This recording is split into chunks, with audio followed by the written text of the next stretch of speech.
can do Ah, that. ha, ha. You're the Cool. winner. Let's start. Hi, Adam. Hi. So great to have you here with us at Loops. First question I want to ask you is why Loops? Why did you decide to invest in Loops? It's a great question. I've spent close to 20 years steeped in data, spending time in spreadsheets, then dashboards, then online analytics tools, SaaS tools. And I think the fundamental challenge has always been, where should I pay attention? There's so much to consume. There's so much digging that needs to be done.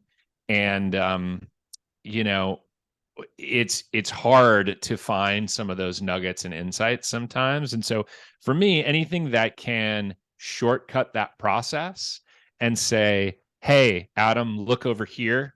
Maybe you and your team should be paying attention to this. Maybe you might want to think about this, and kind of narrow in the aperture on the right stuff. That's what's important for me, and it speeds up the work, the planning, the opportunities, everything. So that's why I think more people should have that ability through software to kind of narrow in the aperture of what they are paying attention to, and Loops gives that to you. Yeah, makes total sense. One of the things that eventually Loops is about the insight that you mentioned that are eventually are supposed to be translated into experiment, into initiative that you eventually doing. One of the things Yep. that I'm really intrigued to ask you is what is the misconception that you have that you think growth team have around experimentations? What are the things that they are missing in their experimentation kind of plan? I know you've been talking about those things sometimes at Reforge as well. But what's Yeah. your biggest kind of insight there? Yeah, it's a great question. I think some of the things that product managers and growth teams miss with experimentation is this idea of what is actually going to be an impactful experiment that helps you learn something more about your users and truly tests a theory that you have or in an opportunity area. And I think there's too much kind of experimenting for experimenting's sake, motion over progress, I call it. And I think the thing about a product like Loops is it helps you tone down the motion and tone up and turn up the progress.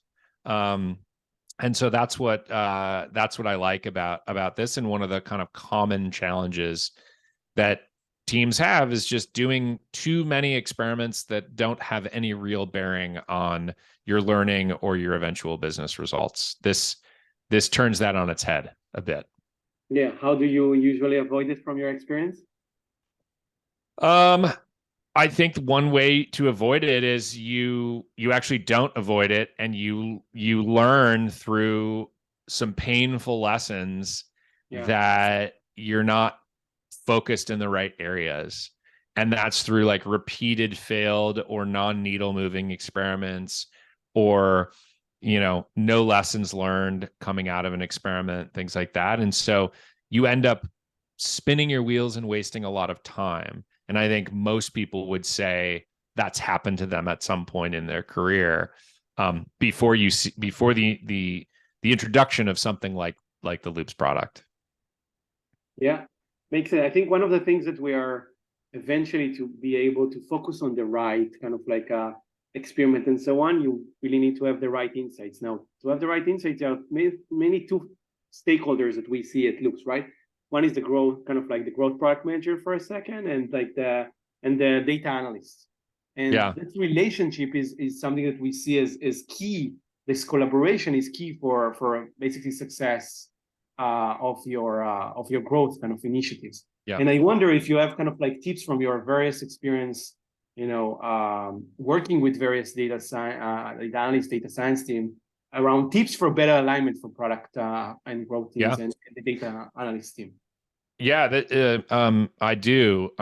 One of the things that we've done at many of the companies that I've worked at is really bring the data analyst into the early part of the planning process and the prioritization process as a equivalent stakeholder to help them understand the type of business problems that we're looking to solve, and give them a little bit of a view into this is where you should focus your efforts, because this is actually what matters, what we believe matters right now for the business or our strategy or something like that. And so just treating them like a partner as opposed to somebody who clacks away on the keyboard and like a puppet and writes the SQL queries that you need, I think is much better, because I much prefer data analysts who then can go do independent exploration and find things that you might never have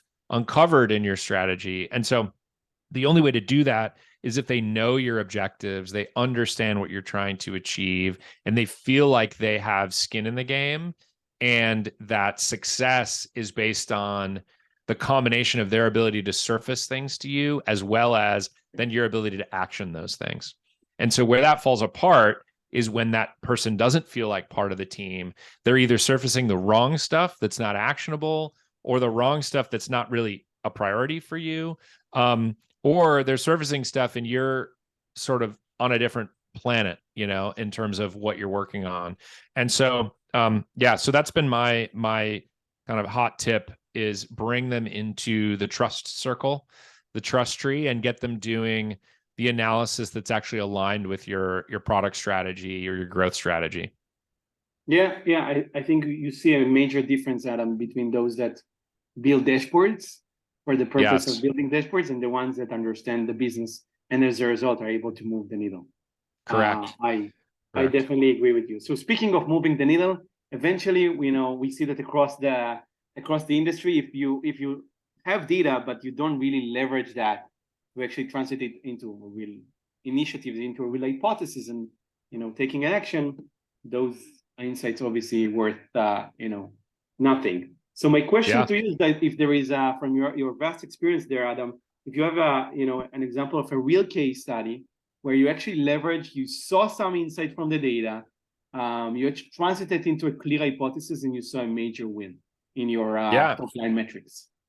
Yeah, really good question. I mean, I've seen a bunch of these. One of the examples that I can give you is kind of related to in my time at Patreon.